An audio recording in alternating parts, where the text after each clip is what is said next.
தமிழ் மக்களின் வாக்குகள் ரணில் விக்ரமசிங்கவுக்கே வஜ்ர பகிரங்கம்.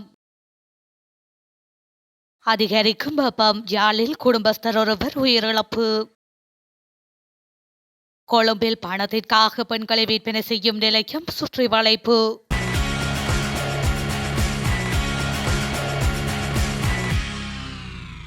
2024 ஆண்டு அதிபர் தேர்தலுக்கான வாக்குப்பதிவு செப்டம்பர் மாதம் 17 முதல் அக்டோபர் மாதம் 16 தேதி வரை நடைபெறும் என்று தேர்தல் ஆணையம் அறிவித்துள்ளது.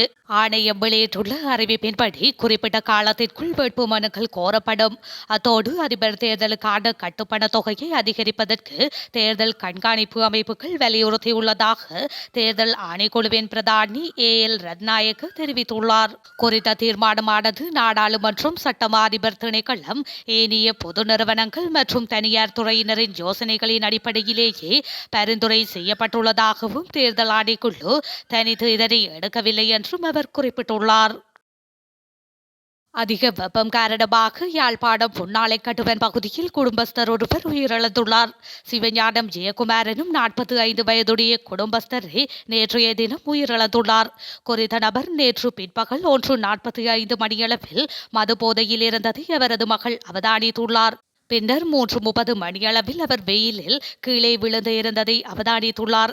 அருகில் சென்று பார்த்த வேளை அவர் உயிரிழந்து காணப்பட்டுள்ளார். இதனை அடுத்து அவரது சடலம் மீட்கப்பட்டு தெல்லிப்பளை வைத்தியசாலைக்கு கொண்டு செல்லப்பட்டு அங்கிருந்து யாழ்ப்பாணம் போதனா வைத்தியசாலைக்கு கொண்டு செல்லப்பட்டு அங்கு உடற்கூற்று பரிசோதனைகள் மேற்கொள்ளப்பட்டுள்ளன.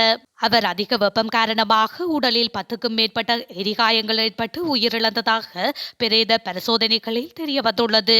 அவரது சடலம் மீதான மரண விசாரணைகளை திடீர் மரண விசாரணை அதிகாரி ஜெயபாலசிங்கம் மேற்கொண்டதுடன் சடலமுற்றிய தினம் உறவினர்களிடம் ஒப்படைக்கப்பட்டுள்ளது. இலங்கையில் உள்ள 24 லட்சம் குடும்பங்களுக்கு மாதம் ஒரு முறை 10 கிலோ இலவச அரிசி வழங்க தீர்மானிக்கப்பட்டுள்ளது. குறித்த திட்டத்திற்கு மக்கள் மத்தியில் பெறப்பட்ட பலத்த பாராட்டுகள் காரணமாகவே அதிபர் ரணில் விக்ரமசிங்க இந்த தீர்மானத்தை எடுத்துள்ளார். அதேவேளை அண்மை காலமாக அரசாங்கத்தினால் இலவசமாக விநியோகிக்கப்படும் அரிசி தரமற்றது எனவும் அவை காசுக்கு விற்பனை செய்யப்படுவதாகவும் தொடர்ந்தும் குற்றச்சாட்டுகள் முன்வைக்கப்பட்டு வந்தன. இந்த நிலையில் குற்றச்சாட்டுகள் தொடர்பான விசாரணைகளை முன்னெடுக்குமாறு மாவட்ட செயலாளர்களுக்கு பொது நிர்வாக அமைச்சின் செயலாளர் பணிப்புரை விடுத்திருந்தார். இலங்கையின் தற்போதைய பொருளாதார நெருக்கடியினால் பாதிக்கப்படக்கூடிய தரப்பினரை இலக்காக கொண்டு இலவச அரிசி நிவாரணம் வழங்குவதற்கு அரசாங்கம் நடவடிக்கை எடுத்துள்ளமை குறிப்பிடத்தக்கது. கல்கிசு காசியா மாவட்டத்தில் ஆயுர்வேத நிலையமற்ற போர்வையில் பெண்ணொருவரால் நடத்தப்பட்டு வந்த பெண்களை பணத்திற்காக விற்பனை செய்யும் நிலையம் ஒன்றை குற்றப்புலனாய்வு பிரிவினர் சுற்றி வளைத்துள்ளனர். ஆயுர்வேத மையம் ஒன்றின் விளம்பர பலகைகள் இயங்கி வந்த போதிலும் அந்த இடத்தில் வைத்தியர் எவரும் தங்கவில்லை என போலீசாரின் விசாரணையில் தெரியவந்துள்ளது. இவ்வாறு கைது செய்யப்பட்ட சந்தேக நபர்கள் தாங்கள் கொழும்பு பிரதேசத்தில் பல்வேறு தொழில்களில் ஈடுபட்டு வருவதாக வீடுகளுக்கு கூறியதாகவும் அந்த இடத்தில் தங்கி தொழிலில் ஈடுபட்டு வந்ததும் விசாரணையில் தெரிய வந்துள்ளது. சந்தேக நபர்கள் 25 வயதிற்கும் 37 வயதிற்கும் இடைப்பட்டவர்கள் எனவும் இவர்கள் பாணதுறை, எல்பிட்டிய, நிட்டம்புவ, கடமுலாவ மற்றும் பொலனறுவை பிரதேசங்களை சேர்ந்தவர்கள் எனவும் போலீசார் தெரிவிக்கின்றனர். ஸ்ரீலங்காவின் எதிர்வரும் அதிபர் தேர்தலில் தமிழ் அரசியல்வாதிகள் பொது வேட்பாளரை களமிறக்கினாலும் தமிழ் மக்களின் வாக்குகள் ரணில் விக்ரமசிங்கவுக்கே கிடைக்கும் என ஐக்கிய தேசிய கட்சியின் தவிசாளரும் நாடாளுமன்ற உறுப்பினருமான வஜிர அபிவர்த்தன தெரிவித்துள்ளார். இது தொடர்பில் அவர் மேலும் குறிப்பிடுகையில், தமிழ் மக்கள் விரும்புகின்ற தலைவராக அதிபர் ரணில் விக்ரமசிங்க திகழ்கின்றார். இந்த நிலையில் எதிர்வரும் அதிபர் தேர்தலில் அவர் போட்டியிடுகின்ற நிலையில் தமிழ் பொது வேட்பாளர் ஏன் வேண்டும்? இந்த விடயத்தில் வடக்கு தமிழ் அரசியல்வாதிகள் ஏன் அதிக கவனம் செலுத்துகின்றார்கள் எனவும் கேள்வி எழுப்பியுள்ளார். அதேவேளை நடக்கக்கூடிய விடயங்கள் தொடர்பில் வடக்கு தமிழ் அரசியல்வாதிகள் கவனம் செலுத்த வேண்டும்.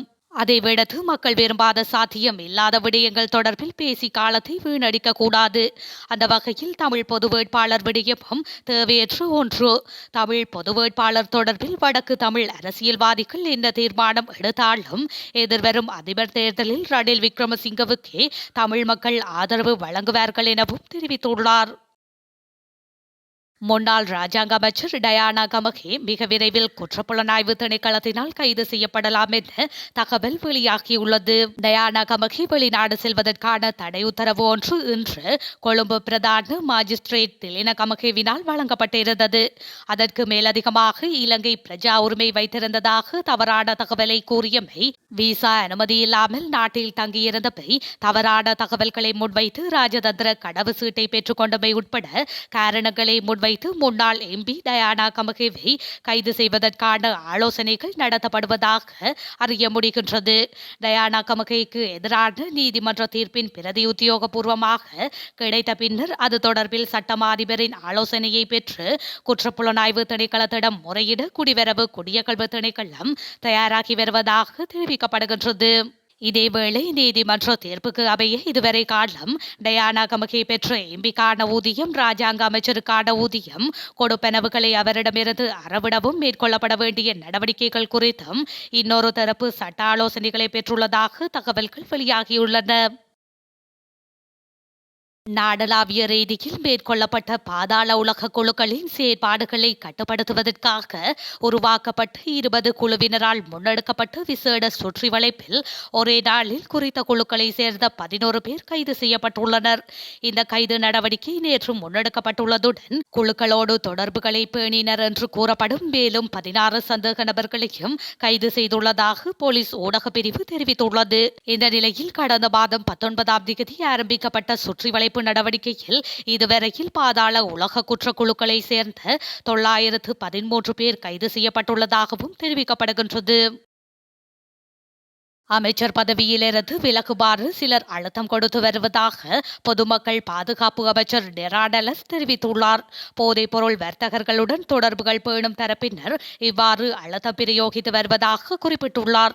போதைப்பொருள் ஒழிப்பு நடவடிக்கைகள் முன்னெடுக்கப்படுவதனால் இவ்வாறு அழுத்தம் பிரயோகிக்கப்படுவதாகவும் கூறியுள்ளார். எனினும் இவ்வளவு அழுத்தங்கள் ஏற்படுத்தப்பட்டாலும் பாதாள உலக குழுக்களிடமிருந்து நாட்டை மீட்டு எடுக்க திட்டமிட்டுள்ளதாக தெரிவித்துள்ளார். இந்த நடவடிக்கைகளை விரும்பாதவர்கள் சகல வழிகளிலும் தடை ஏற்படுத்தி வருவதாகவும் குறிப்பிட்டுள்ளார். தாம் அண்மையில் வெளியிட்ட கருத்து ஒன்றின் அடிப்படையில் பதவி விலகுமாறு அழுத்தம் பிரயோகிக்கப்பட்டு வருவதாகவும் கூறியுள்ளார். இலங்கை முழுவதும் சீனாவின் ஆதிக்கத்தை எதிர்கொள்வதற்காக ஜனாதிபதி ரணில் விக்ரமசிங்கவின் நிர்வாகம் வெளிப்படையாகவே முக்கிய திட்டங்களுக்கு இந்திய நிறுவனங்களை அதிகளவில் ஈடுபடுத்துகின்றது என்று ஜப்பானை தளமாக கொண்டு ஊடகம் ஒன்று செய்தி வெளியிட்டுள்ளது. சீன நிதியுதவியுடன் கட்டப்பட்ட மத்தள ராஜபக்ஷ சர்வதேச விமான நிலையத்தின் நிர்வாகத்தை இந்திய ரஷ்ய கூட்டு கட்டுப்பாட்டுக்குள் வழங்கியதை மையப்படுத்தி இந்த கருத்து வெளியிடப்பட்டுள்ளது. இதற்கிடையில் கடந்த செவ்வாயன்று இலங்கை அரசாங்கம் இந்தியாவின் அதானி கிரீன் எனர்ஜியுடன் 20 வருட மின்சார கொள்முதல் ஒப்பந்தத்திற்கு ஒப்புதல் அளித்துள்ளது. இது வடக்கில் மன்னார் மற்றும் பூநகரியில் 2 காற்றாலை மின் நிலையங்களை 484 மெகாவாட்களை உருவாக்க $442 மில்லியன் கொண்டுவரும். முன்னதாக இந்திய கோடீஸ்வரரான கௌதம் அதானியின் குழு இலங்கையில் இந்த திட்டத்தை மாத்திரமல்லாமல் 2021ஆம் ஆண்டில் கொழும்பில் $700 மில்லியன் துறைமுக முனைய திட்டத்தை பெற்றுக் கொண்டுள்ளதுடன் இதற்காக $553 மில்லியன் முதலீடு செய்யப்பட்டுள்ளன. இந்த நிலையில் அண்மைய ஆண்டுகளில் தெற்காசியா முழுவதும் சீனாவின் செல்வாக்கை முறியடிக்க இந்திய அரசாங்கம் திட்டமிட்டு முயற்சித்து வருவதை பலர் நம்புவதாகவும் குறித்த ஊடகம் தெரிவித்துள்ளது.